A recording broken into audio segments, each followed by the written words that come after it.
Hello friends, welcome to my channel Career Psychology. I am Dr. Anju Sinha, a consultant psychologist.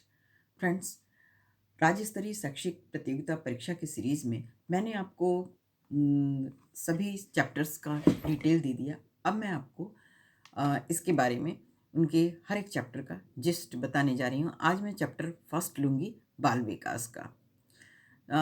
दोस्तों, इस chapter में जितने भी last year के questions आए हैं उन पे आधारित जो भी मेन जिस्ट है, पैटर्न अकॉर्डिंग अपडेटेड, उसको मैं आपको बताऊंगी और ताकि आपके एग्जामिनेशन में काफ़ी हेल्पफुल होगा। प्लीज़ इसको बहुत ही ध्यान से सुनिएगा। चैप्टर फर्स्ट हमारा रहा है बाल विकास। यह है आपका समरी रिवीजन, सारांश प्रथम चैप्टर का। आप सभी जानते हैं कि वाइगोटस्काई के अनुसार किसी भी बालक का सर्वांगीण विकास में उसकी सामाजिक अवस्था का महत्वपूर्ण स्थान होता है और उन्होंने यह बताया है कि समाज से अंतःक्रिया के फलस्वरूप ही बच्चों में विभिन्न प्रकार के विकास होता है।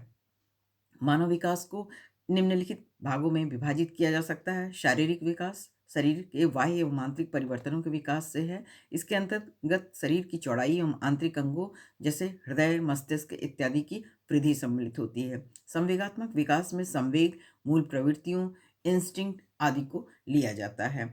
इसके अंदर आपके जो भी चीज़ें होती हैं, विचार प्रक्रिया, भय, क्रोध, घृणा, वात्सल्य, आश्चर्य आदि को आते हैं। नेक्स्ट है सामाजिक विकास। सामाजिक विकास के अंतर्गत व्यक्ति समाज के आदर्शों, मूल्यों एवं सामाजिक गुणों का विकास में आस्था रखी जाती है। विकास की प्रक्रिया में बालक का शारीरिक, मानसिक, सामाजिक, संवेगात्मक सभी प्रकार का विकास होता है, जिससे उनके आदर्शों, मूल्यों आदि सब शामिल होते हैं। और विकास एक क्रमिक तथा सतत प्रक्रिया के अंतर्गत आती है। विकास विभिन्न कारकों जैसे वंशानुक्रम, वातावरण आदि के ऊपर निर्भर करता है, अतः सभी विकास की दर एक समान नहीं होती है। ये प्रश्न अवश्य आपके एमसीक्यू टाइप क्वेश्चन में पूछा जाएगा। विकास प्रसव पूर्व अवस्था से ही गर्भावस्था में शुरू हो जाती है।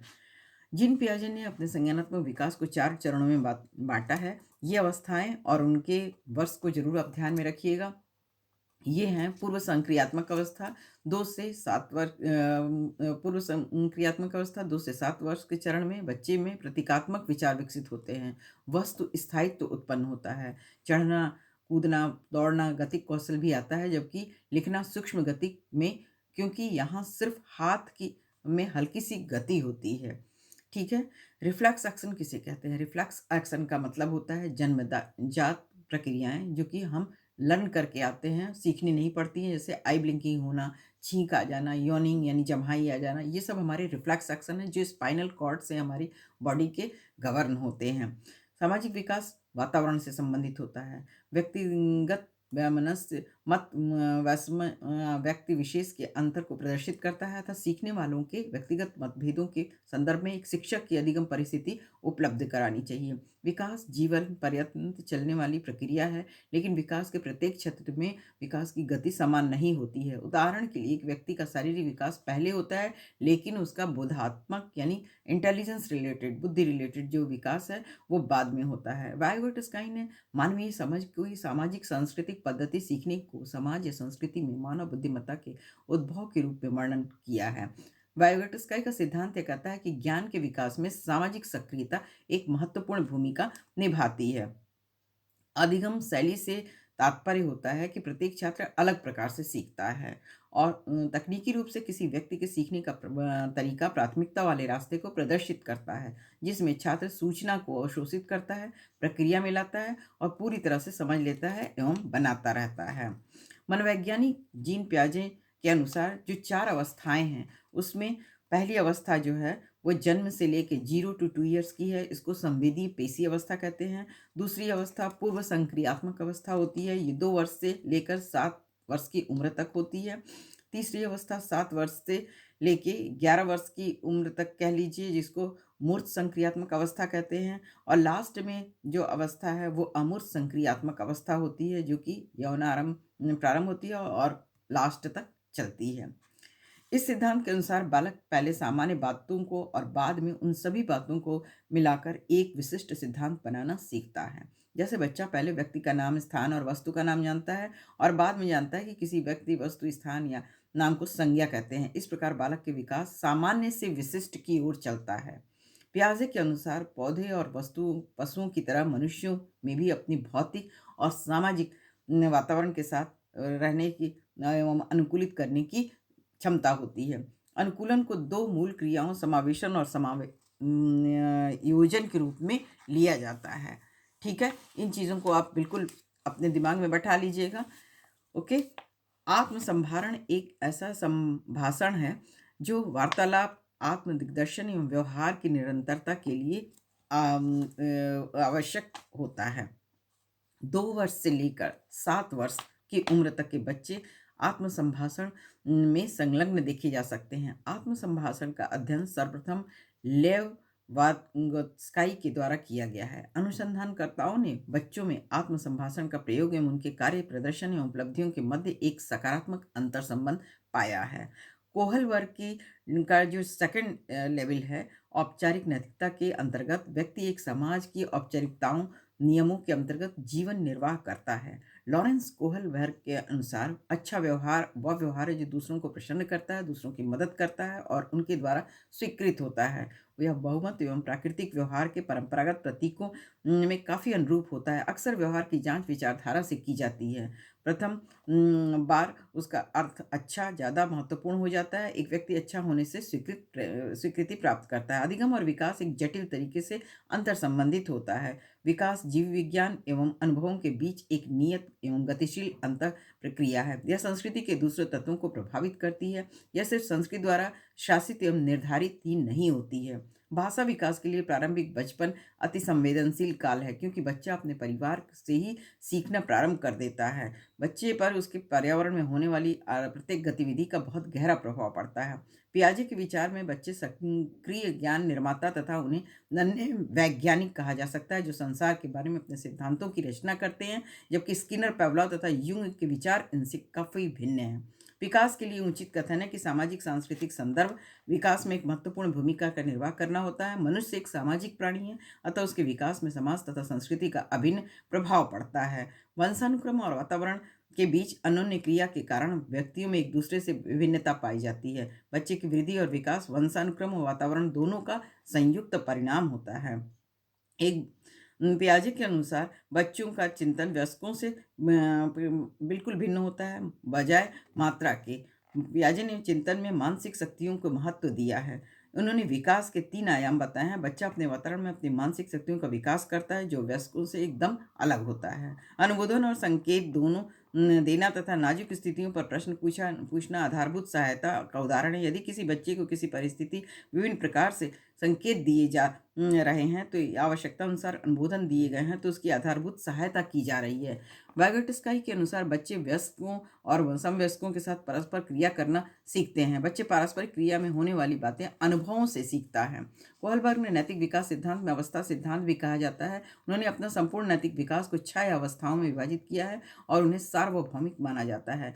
वैज्ञानिक अध्ययन सिद्ध करता है कि विभिन्न व्यक्तियों का विकास की गति में विभिन्नता होती है। एक ही आयु के 2 बालकों में शारीरिक, मानसिक और सामाजिक विकास में व्यक्तिगत विभिन्नताएं स्पष्ट दिखाई देती हैं। मध्य बचपन अवधि सामान्यतः 6 से 8 वर्ष तक की होती है। ऐसी कोई क्रिया जो अनुक्रिया की संख्या में वृद्धि करता है पुनर्बलन कहलाता है, रेनफोर्समेंट कहलाता है। पुनर्बलन नकारात्मक या सकारात्मक हो सकता है। वाइगोटस्काई के अनुसार भाषा संज्ञानात्मक विकास का महत्वपूर्ण औजार है और उनके अनुसार आरंभिक बाल्यकाल में ही बच्चा अपने कार्यों के नियोजन की तरह करता है और मन मस्तिष्क में समस्या का समाधान करना सीख जाता है। वाइगोटस्काई ने अपने सामाजिक सांस्कृतिक सिद्धांत में दिए जाने वाले सिद्धांत के अनुसार सामाजिक अंतःक्रिया से ही बालक में सोच और विचार व्यवहार में निरंतर बदलाव लाता है। उनके अनुसार किसी बालक का अधिगम उसके अन्य व्यक्तियों के साथ अंतर संबंधों पर निर्भर करता है।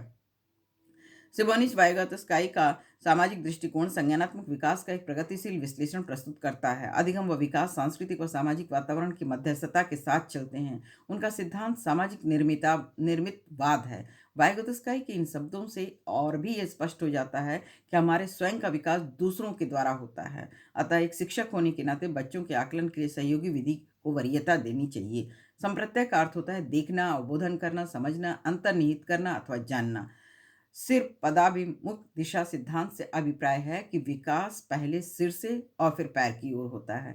इस सिद्धांत के अनुसार बच्चे का पहले सिर पर नियंत्रण होता था, तत्पश्चात हाथ और पैरों पर। भाषा अभिव्यक्ति एक ऐसा समर्थ साधन है जिसके द्वारा मनुष्य अपने विचारों को दूसरों के पर प्रकट कर सकता है और दूसरों के विचार जान सकता है। प्रारंभिक बचपन का समय में मस्तिष्क की सतर्कता, ज्ञानेंद्रियों की तेजी से सीखने और समझने की अधिकता अपने चरमोत्कर्ष पर होती है। एक व्यक्ति की अनुवांशिकता में वह सब शारीरिक बनावटें, शारीरिक विशेषताएं, क्रियाएं सम्मिलित रहती हैं जिसमें अपने माता पिता, अपने पूर्वजों को प्रजाति से प्राप्त करता है। पर्यावरण से में वे समस्त बाह्य तत्व आ जाते हैं जिन्होंने जीवन प्रारंभ करते समय व्यक्ति को प्रभावित किया है। बालक के संपूर्ण व्यवहार की सृष्टि वंशानुक्रम और वातावरण की अंतःक्रिया है।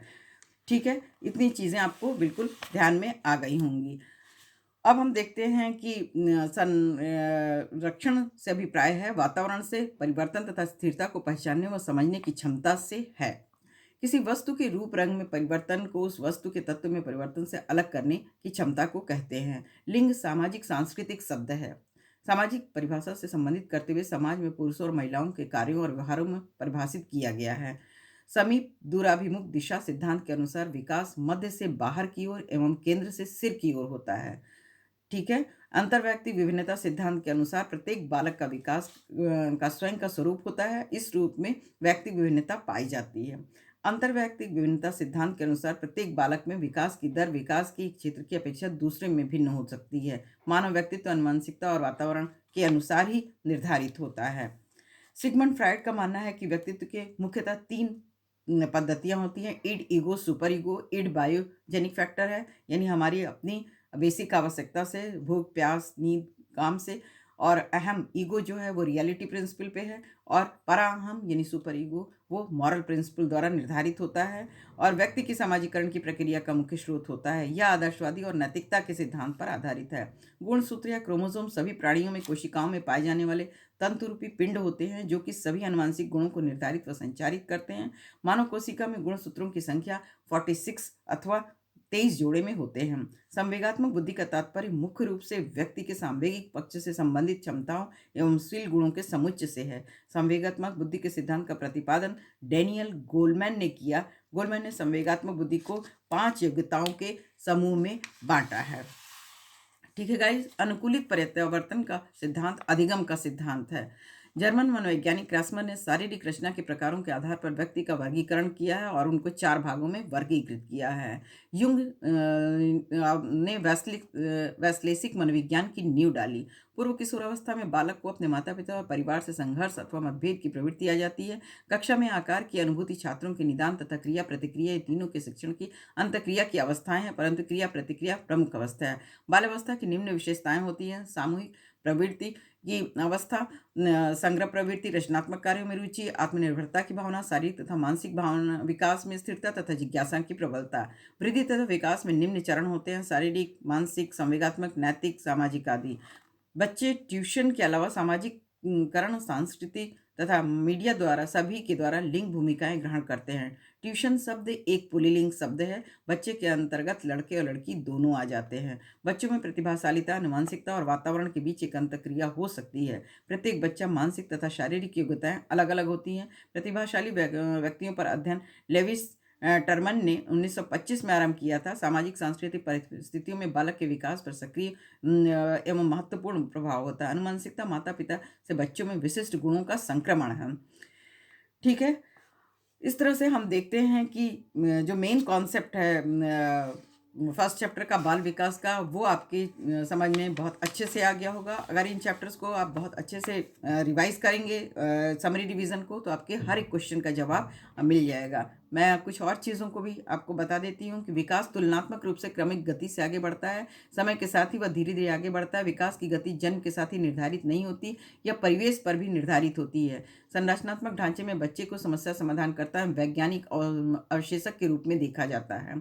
एक बच्चे में स्वाभाविक रूप से अन्वेषण की प्रवृत्ति होती है। वह प्रत्येक वस्तु को उलट पलट कर देखना चाहता है।